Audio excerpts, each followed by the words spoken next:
Hello and welcome to the Pig and Whistle Tales from Azeroth.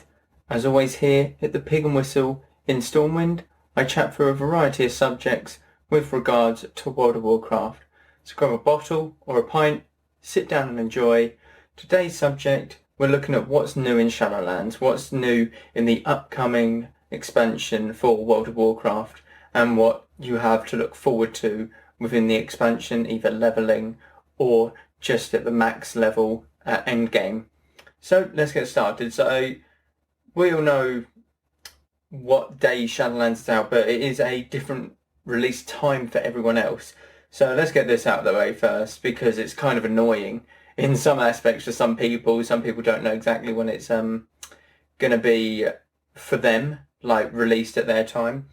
America, if you're West Coast, it is a 3 p.m. launch, which is perfect in all honesty. I'm not going to lie, that would be amazing for me. If you're West Coast, it's 3 p.m. If you're East Coast, that's New York and stuff, you have a 6 p.m. release. So from one side of America to the other, you have a 3-hour gap from the release date, which is ridiculous, if I do say so myself. But I'm pretty sure it's so the servers don't come crumbling down, because America is a massive country. Millions, billions of people live there. Loads of people play the game, so it's to keep it running smooth, pretty much. Europe, this is CET time, so it is a 12 a.m. release date on the 24th. So where I am, which is England, Britain, it is a 11 p.m. on the 23rd release time. For Taiwan, we're moving over to the right-hand side of the globe now, and sort of the Asian culture. It is 7 a.m. release date for Taiwan. Korea is 8 a.m. and then Australia, which is complete 24 hours, like from where I am anyway, but it is 10 a.m. which is the release date. So nearly, a whole day, nearly 24 hours. Like, it's about more closer to 20, but nearly a whole day America have had the game before Australia, which I find absolutely ridiculous. But this is again just so the servers don't come crashing down and no one's getting to play the game at all. So it's better that some people wait and get to experience the game in full and quite smoothly, rather than it crashing every 5 minutes, having to reboot the server, everyone tries to log on again, and it just takes you forever to even log on. It's not a fun experience. I mean, classic launch was something to behold. It was great fun, in my opinion, but most people don't want it to happen every time. So that's the sort of release dates. They're nice and easy to go through. With every expansion, there's new zones, and in Shadowlands expansion, there are 6 new zones. So you have the 4 leveling zones, which is Revendreth, Maldraxxus, Bastion, and Ardenweald. You have Oribos, which is the main hub, which is your capital city, in a sense, for the expansion, which is quite fun. It's kind of a representation of Dalaran in, say, Wrath of the Lich King or Legion. It's just a neutral hub where everyone can meet, and do everything that they want. And you have the Moor. Now, the Moor is where you'll be spending quite a lot of your time at endgame, certainly. You sort of visit it late on in your leveling experience, but it certainly does play a massive part towards the endgame and at max level. So let's go through some of the new features that are in Shadowlands. So first of all, you got the Covenants. Now, the Covenants are a massive, massive thing. They're going to be the sole purpose of the game for the most part. It's what's going to be based around your gameplay and how you play your character, pretty much. You have the 4 different covenants. You've got, like I listed there, Night Fae, Revendreth, not Revendreth, the Ventfir. You've got the Necrolords, and you've got the Kyrians. And each covenant comes with their own sets of abilities and perks and different quirky sort of things. And what covenants do, in a sense, is give you an identity, and that identity you take with you throughout the expansion. So they want to get back to class identity and having, like, to be noticed from a crowd. It's like, oh, this person sided with this covenant because they have these abilities, etc. That's what WoW Classic is. And that's why people love WoW Classic, and they want to bring that back into retail, and you can see why. So the covenants are, you just pick your covenant, which abilities you like, which one sort of suits your style the best. And within the covenants you have many different things. Soulbinds are another thing within covenants. Now you can have 3 different soulbinds. And what a soulbind essentially is that you bind your soul to a NPC within that covenant, and they each give you different perks, different like damage increase. You can use be tankier, stuff like that. But you can apply conduits to these soulbinds, and as you're going down sort of a talent tree with these soulbinds, you can choose utility conduit, a endurance conduit, and stuff like that. So you can build your character and your specialization around that soulbind and increase your damage. You can increase how tanky you are, stuff like that. So soulbinds will be kind of a big part. You'll look to change them every now and again depending on sort of the situations that you're using. But a big part of what is coming to Shadowlands with the Covenants is the end game. Now, the end game activity that you get with each of these Covenants is different. So if you were to join the Venthyr, this is the Revendreth zone. The Venthyr are the vampires, sort of red, very old English looking buildings, stuff like that. It is good fun, not gonna lie. And the people who do the voice acting for like the Venthyr are really good. I do have to say that myself. I played on the beta and it's quality. I like the little stone golem guys who are very old English, and it is good fun. But the Venthyr, you get something called the Ember Court at max level. And this Ember Court is essentially you're throwing parties. So you're throwing a party for all of these guests, and you're basically trying to impress them and make them have fun. And you get certain perks at the end of the party. So I'm pretty sure it's yet to be decided what you get, but I'm pretty sure it'll be something like, in terms of currency, you'll get the anima. Anima is the currency that you will be looking towards throughout the entirety of Shadowlands. So you'll be getting certain anima after the Ember Court and everything like that. You basically just go around. You have to, if someone likes it a bit more loose, the party, like free flowing, you have to cater to that. If someone likes it a bit more fancy, you have to offer them a drink, like some wine, stuff like that. And they have this little happy meter, pretty much, and you kind of want everyone to be just in that content and like bordering happy to get the perfect balance. Some people can go really negative and get annoyed and pissed off, and you can go the complete opposite spectrum and make anyone sort of happy. But you want to sort of edge it in between the yellow and green meter, if that makes sense. So everyone's content, and you get the most out of it that way. Now the Kyrians are the Bastion Covenant. This is the angelic sort of covenant, very blue, very white, kind of heavenly. Like, this is people's idea of heaven almost. They have something called the Path of Ascension. Now this does sound really cool. So you basically you're in the conscience of someone else, and you have to help them overcome their challenges, which make them become a Kyrian. I believe it's to help them become a Kyrian, or like you see it through their eyes whilst they were becoming Kyrian. And I'm pretty sure it's the first one where you're helping them become Kyrian. But it's really cool because you take you take control of their character. I'm pretty sure it's different abilities as well. I'd really like it if it is different abilities, and I'm like 90% sure on that.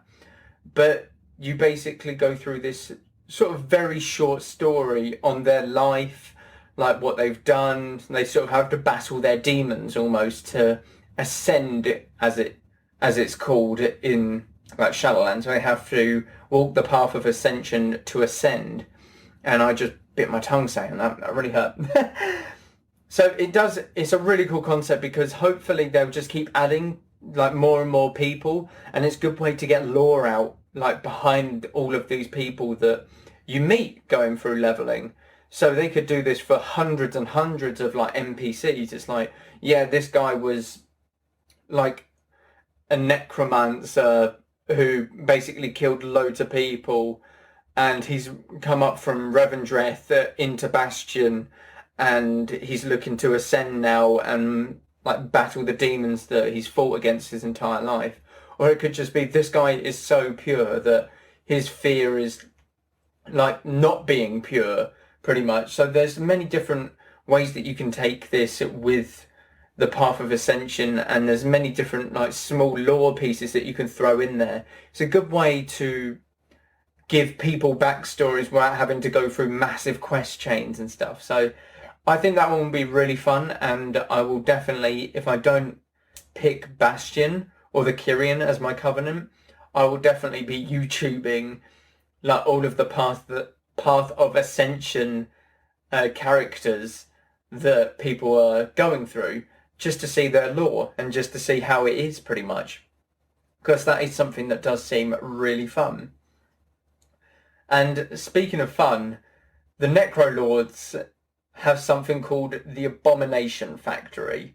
This is their end game, and I don't think it has much more merit to the Path of Ascension and maybe the Soul Garden, which is coming up next, is Ardenweald, but it's just a fun little thing. It's called Abomination Factory, and it's create your own abomination.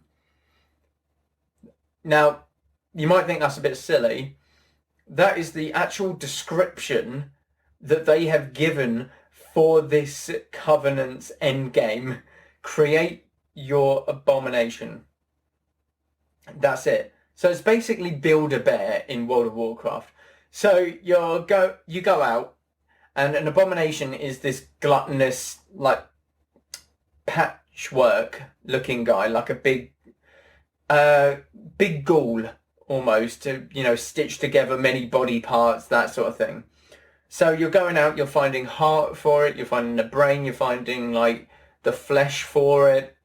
To stitch it all together, you can give it certain personalities with what you like choose to put inside this abomination. So you could put a kind heart, you could put a sort of frightened heart, a strong heart, and there's many different ways you can build a bear, build your abomination. And it's quite a cool little concept. I'm not too sure how they can improve upon that or add more to it. I guess you could just add more sort of customization options, because I know that you can also put hats on this abomination. I'm pretty sure you can put like headwear on it.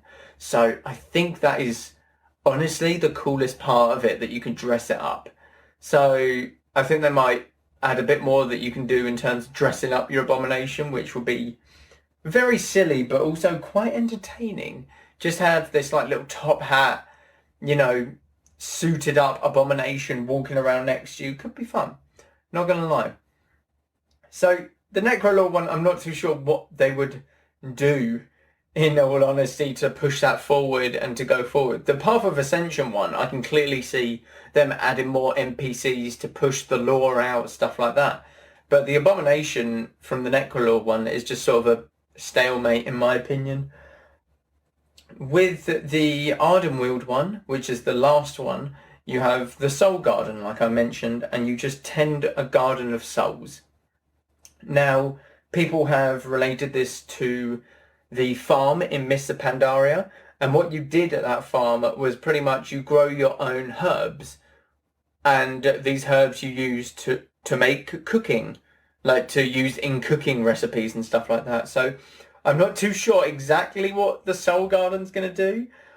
I'm not sure if you're going to spawn like soul binds from it. I'm not sure if you're going to spawn some certain special materials, reagents. I don't know, honestly. It sounds fun that you're just tending this like little garden and you're keeping these sort of souls like topped up with anima. You're not letting them die. You're giving them a chance to regrow and rebirth into the world and stuff like that. It's quite a nice concept, in all honesty. You're just wanting this little like soul to grow and to, you know, leave its nest almost. It is quite a nice concept, but I don't again see what the point of it is yet. People haven't really gotten to that state, or people have, but I haven't necessarily seen it myself because I don't want to spoil it. The only thing that I have seen is the Ember Court one, which I played through on the PTR and the beta. So the Ember Court one was quite fun, I'm not going to lie. I thought it would be boring, like walking around serving drinks, but you're constantly doing something. You're constantly in a, like, having to attend the music, jousting people to entertain, so stuff like that. But those are your... I went really posh there. Did you hear that? Holy. But those are your endgame activities that you do with and in your own covenants. Now, if you're in one covenant and you want to do the other one, you can't. It's as simple as that. You cannot join the Venthir covenant, which is the Ember Court, and do the Path of Ascension. You have to join the Kyrians and be in Bastion to do the Path of Ascension. It's that simple. Now, what else they are bringing back in Shadowlands is a PvP vendor. So we haven't had this since Warlords of Draenor. Yes, Warlords of Draenor, because I remember buying PvP gear in WoD. So PvP vendor is basically you have a currency, and the currency is called Conquest. There's a certain amount of conquest that you can make each week. It is capped on a weekly basis. It's so that people don't go crazy and can buy everything in 1 week, pretty much, and out-gear everyone else. So you earn conquest. It's usually 1,440 conquest a week that you can earn, and you buy PvP gear with it. Now, PvP gear, I think you can have up to 4,000 of this currency, and PvP gear is quite expensive. I'm pretty sure a trinket, which they've taken out of the game now, which is your PvP trinket, is something like 3,500 conquest. So that's 3 weeks or 2.5 weeks of farming. And that's pretty intense. Like, that's pretty something. It's not like you're getting gear given to you for free, which it was in like the old sort of RNG system that they had in Legion and in Battle for Azeroth, where after each arena you had just a random chance to get a piece of gear. It was quite bad, and you know, if you wanted the right piece of gear, it might take, you might not even get it because of RNG. You might just be super unlucky. So the PvP vendor is coming back to Shadowlands, and that is a great thing that people wanted since its exit in Warlords of Draenor, and I, for one, am certainly very glad to see it come back in Shadowlands. Now, another endgame activity that you will be doing a lot of is Tower of the Damned, which is Torghast. Torghast is the endless tower where you can just keep going up and up floors and see how high you can ascend in the tower, and you get currency for it. This currency is used to forge legendaries, to bring back to your covenant, to do many different things. But the Tower of the Damned, you can challenge yourself to go as high as you want in it, in terms of how many floors you want to ascend. You can choose or you can try to be as powerful as you want, because as you ascend you gain anima. I'm pretty sure it's anima, but you basically can get abilities from this anima and increase your character's DPS output, survival output, utility output, many different things. And it changes your class considerably, and it's just fun to play with. It's basically a playground, Torghast.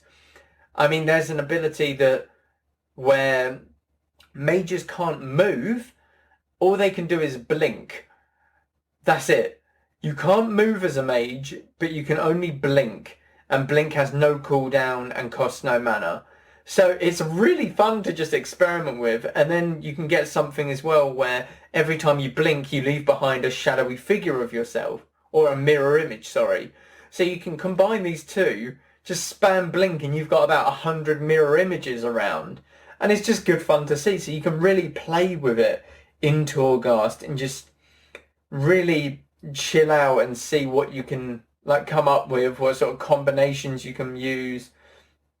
So it's going to be really good fun, and they've recently announced that there is going to be no currency, or like there's no weekly cap or daily cap to going in Torghast. It's just once you've done your first run, you will not earn the currency, because otherwise people will just do it all in 1 week and then never have to do Torghast again, and it makes it kind of useless. But they took away the currency and the daily lockout because people really enjoyed it. And again, this is something that I will be doing at max level just for the fun of it, because it sounds so much fun. You can like go around, do many different types of combinations of spells, abilities and stuff like that. So it can be really good, and I certainly am looking forward to giving it a go in Shadowlands. Now, another big thing that is changing in Shadowlands is something called the Great Vault. Or should I say the Great Vault is coming to Shadowlands, and it's replacing the Mythic and PvP chests that you got in Battle for Azeroth and Legion. So, what the Great Vault is, like I said, the Mythic Plus and PvP chest in one. So, what the Mythic chest and the PvP chest were, was if you did a Mythic Plus, at the end of the week you got a chest, and it would reward you with a piece of gear depending on the difficulty of the dungeon that you did. And if you did the same with PvP, if you earned a certain amount of honor, you would get a chest at the end of the week and it would give you another piece of gear. But the Great Vault is a improvement on that, because like the PvP gear, it was very RNG based. It would just give you a random piece of gear and you might not even need it or want it. So they're doing away with the RNG aspect of it, and basically they give you a choice of 3 items that you can pick from within this Great Vault, and you have 3 different rows of objectives. So you have the Mythic Plus row, you have the PvP row, and you have the raiding row. And you have 3 objectives to do in order to unlock these different pieces of gear, or the chance at picking this piece of gear. So if you wanted to unlock all 3 of the PvP, let's say, the PvP objectives, the first objective would be earn 200 conquest in a week. The second one would be earn 400 conquest in a week. And the third one would be, did I say third twice? The second one is 400 conquest in a week. The third one is 800 conquest in a week. So if you earn 200 conquest, you get that choice. If you earn 400, you get the second choice as well. And if you earn 800, you get all 3, and you can pick you can pick one of the 3 that you've unlocked. Now, the same goes with Mythic Plus. If you did 1 Mythic Plus, if you did 4 Mythic Plus, and if you did 10 Mythic Plus. So if you did all of them, you get to pick one of the 3 in that row, because they're all separate rows. So technically you can get 3 pieces of gear each week, because if you do the Mythic one, the raiding one, and the PvP one, you can get 3 pieces of gear. I believe that's how it works. Don't quote me on that. They might change it a little bit, because it might be giving people too much gear like quickly, but I'm pretty certain that it is that way. So it is definitely an improvement on the PvP and Mythic chests, because they are eliminating most of the RNG aspect out of it, and it gives the players some power, like, in the choice of what they are getting. If you don't like all 3 choices, that's unbalanced, unlucky, unbalanced as well.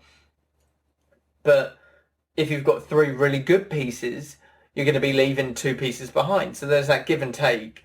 So you're always not going to get the perfect execution on this, but I think what they've done here is very good because everyone absolutely despised the RNG aspect within the PvP and certainly the Mythic plus chests. So it's a few things that... It's a big expansion. It's got to be very good. It's got to be a very good expansion because of what BFA was. It wasn't the best expansion, BFA. Legion definitely gave it something to live up to, and it never did. Shadowlands needs to really go for it to bring WoW back up and, get it up and running again, because everyone was sick and tired of the last expansion, to be honest. But from what the end game content that they are putting out, it's very likely that Shadowlands is going to be a great hit for everyone. I mean, not everyone, let's face it. You're always going to get the people on the forums who are complaining. I mean, that's inevitable. They'll complain about anything. I'll complain about anything. Everyone will complain about anything that they can, to be honest. But it is looking to be a very exciting expansion. And with it just 5 days away from recording this, I certainly can't wait to, dig my teeth in to possibly an 11 p.m. start and get a good couple hours at that time and, get the expansion off to a massive start for me and all of you. And I really hope that you all enjoy the expansion as it goes on. As you hit max level, you got loads of stuff to do. So that's what's new coming in Shadowlands. Those are the big parts anyway. There's a lot more that we could discuss, but I probably want to leave that for after Shadowlands has come out, because I get to go into the sort of minute details about everything. I can go into details about how the Ember Core works exactly, how the Path of Ascension works exactly, what exactly the Great Vault does. Definitely I can share like Torghast sort of builds and like sort of quirky abilities that you might want to try out. So there's many different things that we can look at going forward. Now, I just want to take the time to say thank you all very much for watching. I always say that. I don't know why I always say that. Thank you very much for listening. As always, guys, I would like to point you in the direction of the Pig and Whistle website. It is still amazing. I'm still in love with it, and I would highly recommend going to check it out. It's got all the podcasts on there. It's got a little bit of information about me, why I want to do the podcasts, and it hopefully lets you get to know me a bit better and a bit more in depth. And once again, I know I sound I'm a broken record at this point saying it, but we do have a Patreon, a Pig and Whistle Patreon. If you would like to go and support it, it's at www.patreon.com/Pig and Whistle. You've heard it all before, but thank you all very much for listening as always, guys. I almost said watching, and I hope you enjoy, and I'll see you next week. Goodbye all.